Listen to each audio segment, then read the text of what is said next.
Hi guys. So आज बनवणार आहे मी फिशची रेसिपी.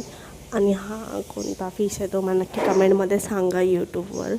आणि हा फिशचं नाव आहे बांगडा. सो मी खूप बांगडे घेऊन आलेले मार्केटमधून आणि हे एवढे टेस्टी लागतात ना, म्हणजे गर्ल्ससाठी खूप चांगले असतात हे बांगडे. सो ह्याला मी मसाला प्रिपेअर केलेला आधीच मम्मीने माझ्या. कोळी मसाला असतो तो.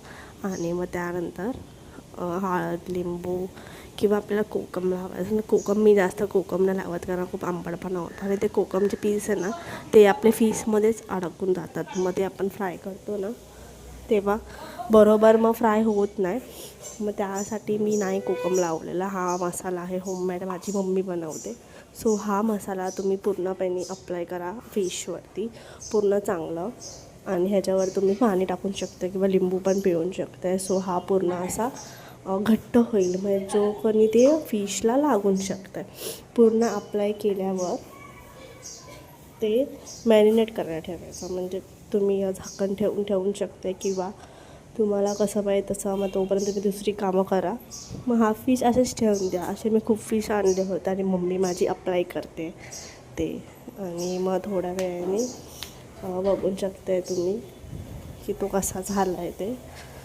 मग खूप अप्लाय आणि त्याच्या आतपर्यंत लावायचा, म्हणजे जो फेस असतो ना तो फेसपर्यंत तुम्ही लावू शकताय. कारण पूर्णपणे ते अप्लाय होत नाही आणि मग ते कच्चे राहतात.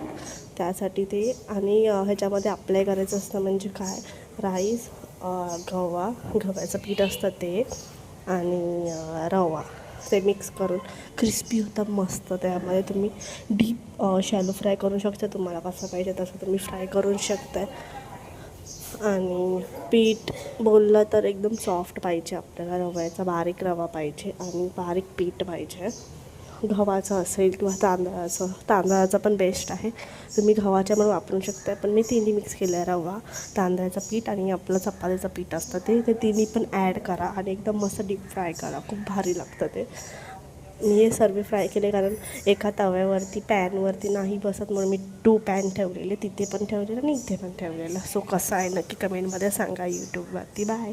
शेअर करा, लाईक करा, सबस्क्राईब करा.